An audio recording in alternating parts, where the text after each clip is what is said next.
Olá pessoal, e já nessa última parte aqui de fundamentos, eu vou falar de grafo, vou dar noções básicas de grafo. Então, vou começar aqui, né? Então, um grafo,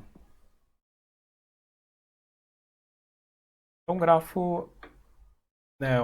Um grafo é um par, é uma tupla aqui formada, é um par, né? De vértice e aresta, onde V é um conjunto finito de elementos, e esses elementos a gente chama de vértices. E esse conjunto E é um conjunto finito de pares, né? É um conjunto finito de tuplas. Seria uma relação entre os vértices, né? Chamado aresta. E grafo é só isso mesmo, vértice e aresta.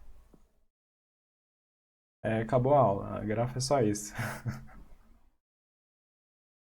É uma brincadeira, pessoal, tem mais... Grafo tem mais coisas, né? Tem uma disciplina inteira de grafo, tem gente que fala grafo é teoria, né? Na verdade não existe teoria de grafo, existe, né, estudo ali em cima de algoritmos e algumas estruturas no grafo. Mas grafo é uma representação e matematicamente a gente, né, simplesmente vai ter ali V, que é o conjunto de vértices, e E, que é o conjunto de arestas. Esse E aqui, ó, é uma relação. A gente viu relação, né? É uma relação vértice para vértice. Né? A gente olhar aqui, ó, tem um exemplo, né? Eu tenho um conjunto V e vou relacionar os elementos de V com ele mesmo, com os próprios elementos de V. Então, por exemplo, eu tenho a relação de elemento A com B, A com C, B com C, D com D e assim vai, né? E uma forma de representar é através dessa forma gráfica. Daí que vem o nome gráfico, né? Então, uma forma é representar como essa forma gráfica aqui. Mas é simplesmente conjuntos de vértices e conjuntos de tuplas, né? Isso aqui é uma relação, né? Isso aqui é claramente uma relação. Isso aqui é uma forma, né?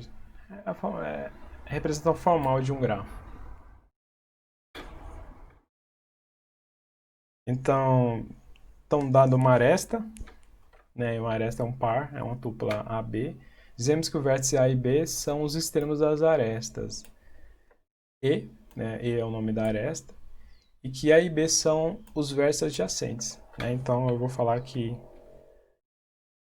A, né? Dizemos que a aresta é incidente nos vértices A e B. E vou falar que os vértices A e B são adjacentes, né? Eu estou apresentando alguma anotação de gráfico que a gente vai utilizar.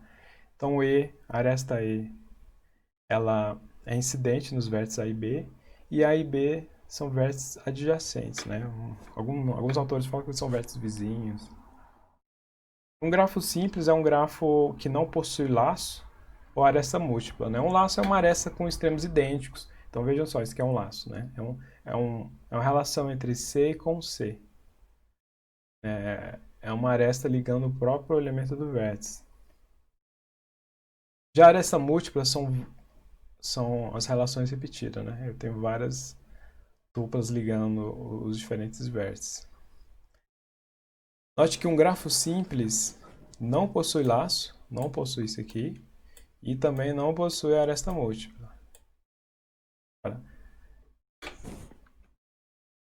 Aqui o tamanho do grafo, né? A gente pode anotar o tamanho do grafo como a cardinalidade do conjunto E, que é o número de tuplas ali que vai formar a relação, ou o número de arestas, e a cardinalidade do conjunto V, que é o conjunto de vértices. Então aqui eu tenho um vértice com tenho um grafo com 5 vértices e 7 arestas, né? Aí eu vou ter outras definições que são um grafo, um subgrafo, né? Um subgrafo H é um grafo tal que os vértices são um subconjunto, né? Eu vou ter um grafo H, ele é um subgrafo de G se o conjunto de vértices H está contido em V e o conjunto de arestas de H está contido aqui em E, né? Então vejam só, aqui eu tenho um grafo G e veja que esse grafo é um subgrafo, né? Simplesmente porque o conjunto de arestas e o conjunto de vértices aqui está contido nesse. Outra definição é um subgrafo gerador de G. Veja que no subgrafo gerador, o número de vértices tem que ser igual. Então, aqui eu tenho um exemplo de um subgrafo gerador. Veja que tem os mesmos vértices, só porque as arestas são diferentes. Na verdade, o conjunto de aresta do subgrafo gerador tem que estar contido no grafo original.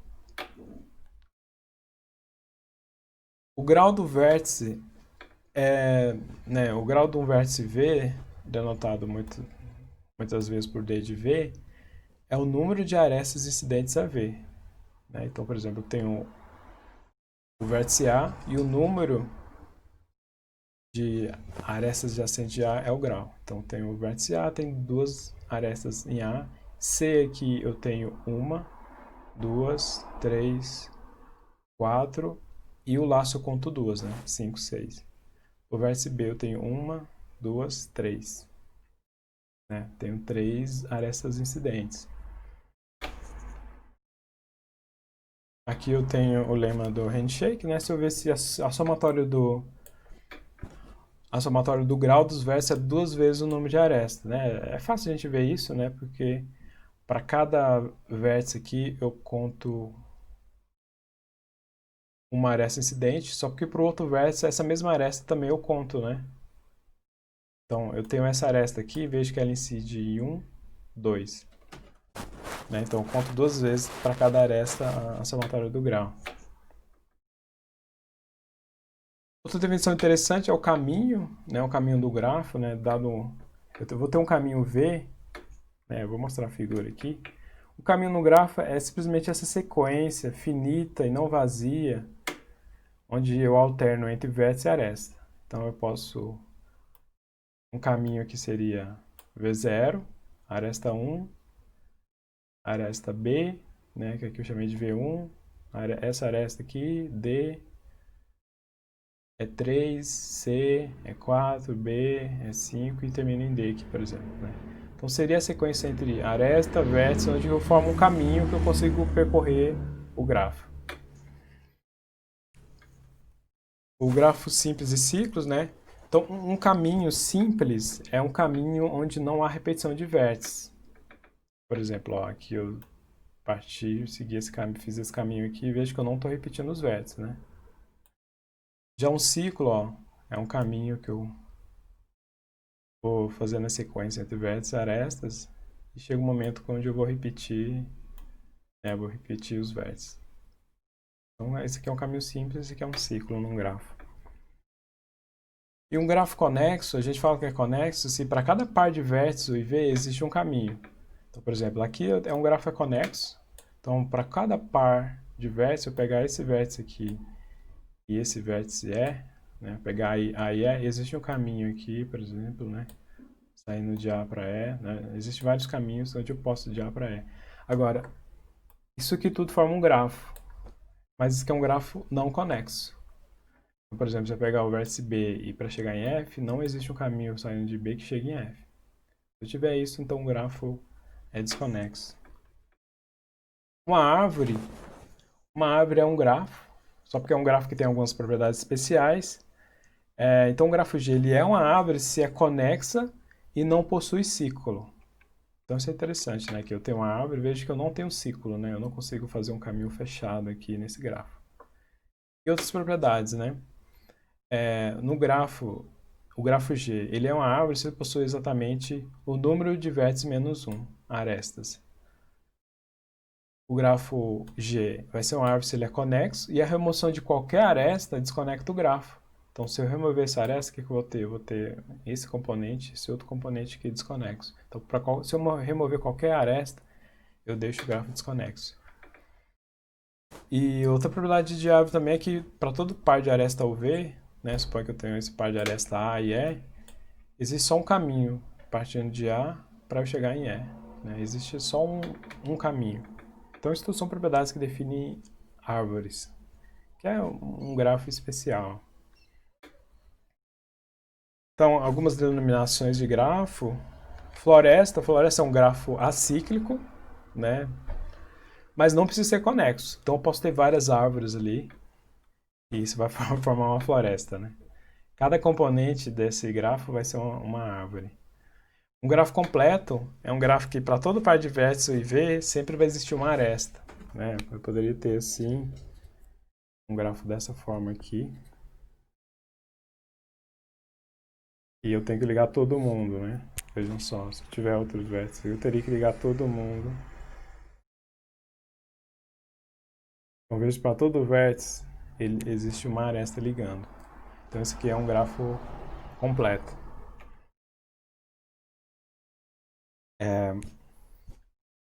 Um grafo bipartido é se existem bipartições, por exemplo, eu poderia ter uma partição A, então esses aqui são vértices, e uma partição B com outros conjuntos de vértices. E criar aresta ligando essas partições aqui, por exemplo, assim, né? Então esse aqui é um grafo bipartido. O que eu falo de bipartições é isso aqui seria uma bipartição e essa outra parte aqui também seria uma bipartição. Então eu tenho bipartições aqui, isso aqui a gente chama de grafo bipartido. E um grafo planar é um grafo que ele pode ser desenhado no plano de modo que as arestas não interceptam. Então, por exemplo, tem um grafo, né? É possível desenhar um grafo completo com 5 vértices, onde não eu faço intercepção de aresta, né? Então, por exemplo, eu tenho que ligar esse vértice com esse vértice de cima aqui, mas vejam só que aqui eu tive a intercepção, né? Então esse grafo aqui não seria planar. Então, o grafo planar você consegue desenhar ele no plano sem cruzar as arestas. Um grafo orientado, um grafo orientado é um grafo onde existe onde a ordem da tupla que define a aresta é importante aqui, né? Então, como que seria? Aqui nesse exemplo, ó, veja que eu tenho uma aresta de C para D, de C para A, então teria a aresta CA. Então existe um setinho aqui do vértice C, o vértice A. Essa setinha aqui é a orientação. Mas eu não existe aresta de A para C, né? Isso aqui não existe. Não existe uma setinha saindo de A para C. Então isso é uma orientação no grafo, né?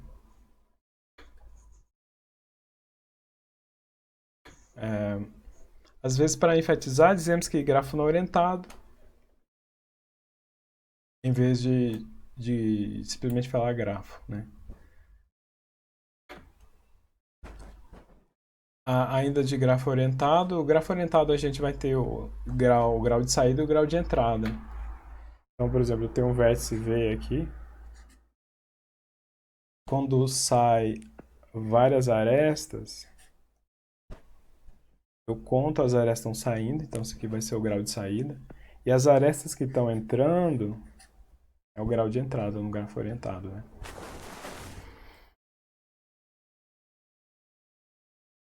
Outra definição é grafo ponderado. Então vejam só, eu tenho o vértice A, tenho o vértice B, e eu vou associar um peso.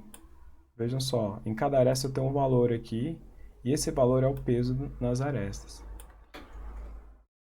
Então o grafo dá essa flexibilidade, né? Então eu poderia chamar um peso uma função W, onde para cada aresta eu vou atribuir, por exemplo, um número natural. Esse W aqui, então, por exemplo, vejam só, o peso da aresta A, B é igual a 1. Se eu olhar aqui, ó, a aresta AB tem valor 1. Então eu consigo atribuir peso a cada aresta do grafo, né? Então normalmente eu simplesmente defini uma função aqui onde eu faço essa atribuição de peso.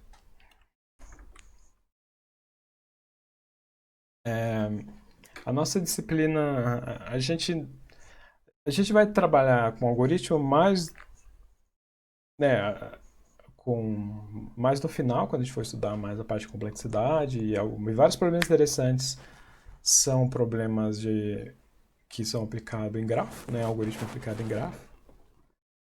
Mas para muito problema real, né, a gente estuda algoritmos em grafos, né? Porque grafos são estruturas, né, estruturas abstratas e que modelam diversos problemas do mundo real. Então, se eu tenho relação entre pessoas, né, se existem relações entre objetos, relação mesmo, né? A gente está estudando relação. E a gente pode construir essa relação através de grafo, né? Então, o grafo é uma forma abstrata de representação, mas grafo também é estudado como estrutura, né? Como estrutura de dados. Justamente estrutura para descrever relações entre objetos, né? Que exemplo, eu posso utilizar grafo para representar conexões entre cidades por estradas, e cada cidade seria um vértice, e as estradas ali seriam as arestas.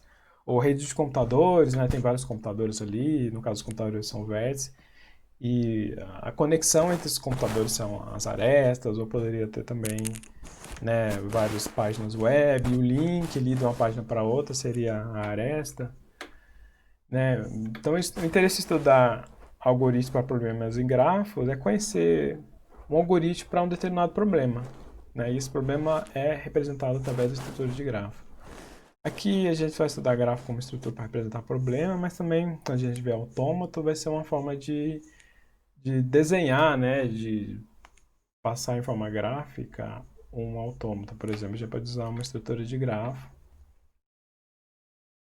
E tem várias aplicações aqui, do ponto de vista algoritmo, né, o caminho mínimo, né, eu tenho várias cidades, eu quero saber a distância mínima para eu percorrer de uma cidade para outra, ou vários endereços, né, localidades numa cidade, né, e eu desenho um grafo representando essas localidades e as estradas entre as cidades e as arestas, e aplico um algoritmo para encontrar o caminho mínimo. Tem a avisadora peso mínimo, então ali eu tenho um dado conjunto de computadores, onde cada parte do computador pode ser ligado usando uma quantidade de fibra ótica. Eu quero encontrar uma rede que liga todos esses computadores utilizando a menor quantidade de fibra ótica possível. Emparelhamento, né? Eu tenho um conjunto de pessoas, um conjunto de vagas, eu quero atribuir a vaga para essas pessoas, né? De forma que cada pessoa é qualificada para certo emprego e essa vaga pode ser ocupada, né? Então, né, eu tenho uma relação entre pessoas e vagas. Tem uma pessoa, tem várias vagas que essa pessoa ela pode trabalhar. Aí eu posso ter um valor, falando, essa pessoa tem um score para esse trabalho, tem um score para esse outro trabalho, e eu quero fazer uma atribuição de pessoa para vaga. Então eu posso modelar um problema como um gráfico e aplicar um algoritmo. E aqui tem aplicações, né, tem problema do caixeiro viajante, problema chinês do correio.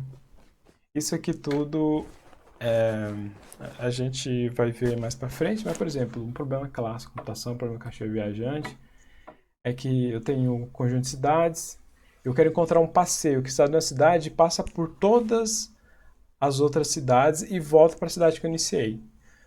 Só porque, além disso, eu quero encontrar aquela distância mínima possível, né? Então, eu quero sair de uma cidade, percorrer todas as outras cidades e chegar de volta naquela cidade ali, percorrendo o menor caminho. É um problema difícil, a gente vai ver por quê. E o problema chinês do correio é que eu tenho um conjunto de ruas ali, em um bairro, e quero encontrar um passeio que passe por todas as ruas voltando ao ponto inicial. Então veja só, o problema chinês do correio é que eu tenho um grafo e eu quero percorrer todas as arestas. Já o problema do caixeiro viajante, eu tenho um grafo e tenho que percorrer todos os vértices. Parecem iguais esses problemas, mas em termos de complexidade, o problema do caixeiro viajante é bem mais difícil. A gente vai ver que o problema chinês do correio é um problema fácil. Mas, de novo, o que é fácil e o que é difícil, né? Então, a gente vai desvendar isso e a gente vai, quando for estudar a complexidade, a gente vai entender qual é a diferença entre problema fácil e problema difícil. É,